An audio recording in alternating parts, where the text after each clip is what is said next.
நடக்கக்கூடிய நாடகம் என்ன? நாடகம் அதாவது நல சக்கரவர்த்தி தமயந்தி கல்யாணம். நல சக்கரவர்த்தி தமயந்தி திருமணம். ஆமா. நாடகத்தை இங்கே இருக்கக்கூடிய குருபரர்களுடைய விருப்பத்துக்கு ஏற்று இன்னைக்கு அந்த நாடகத்தை அரங்கேற்றம் செய்திருக்கேன். அதனால நாடகத்தில் நான் யாரு நான் என்ன வேடம் போட்டு வந்திருக்கேன்? என்ன வேடம் தெரியுமா? என்ன சொன்னால் தெரியும்.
என்னுடைய பேரோ சூரிய பகவான்.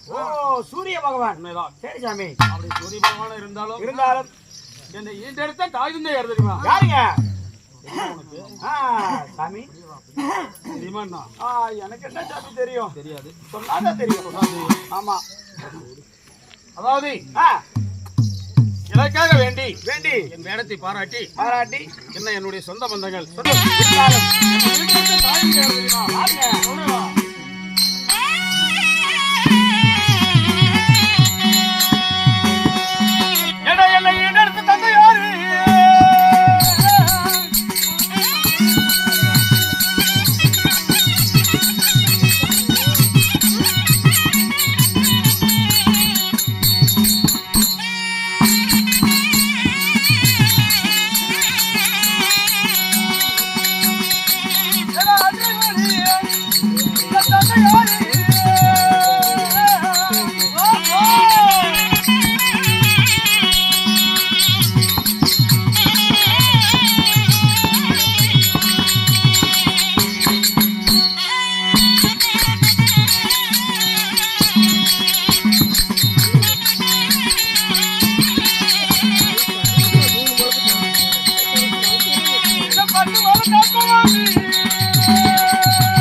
தந்தை. அனுசுகா தேவியோ என்னுடைய தாய். அனுசுகா தேவியோ உங்களுடைய தாய். சரிங்க. அப்படி இருந்த போதிலும் ஓடி ஓடி வந்திருக்கேன். என்ன காரணம்? நிருபம். நிருபம் கொண்டு வந்திருக்கிறேங்க. அப்படியா? ஆமாங்க. எங்க இருந்து வந்திருக்குது? இது என்ன நடறது? இருந்து சுயவரத்துக்காக சரி லிகதம் வந்திருக்கு. அதாவது விருதுநகர் வந்து நிருபம் வந்திருக்கிறது. ஆமா. தமையந்திக்கு சுயவரம் வந்திருக்குது. சுயவரத்தில் யார் வெற்றி பெறுகிறார்களோ அவளுக்கு அவளை திருமணம் செய்து தரப்படும் என்று தமையந்திரியை திருமணம் செய்து கொடுக்கணும் என்று சொல்லி ஆமா நிருபம் வந்திருக்கிறது. பீம மகாராஜன் கட்டளை. சரி, அப்ப உடனடியாக நம்ம சுயவரத்துக்கு நம்ம நேரடியா போய் சந்திப்போம். நேரடியா போறோம். நாமளே கலந்துக்கலாம். நாம தான் போய் சுயவரத்தில் வெற்றி பெறணும். ஆமா ஆமா.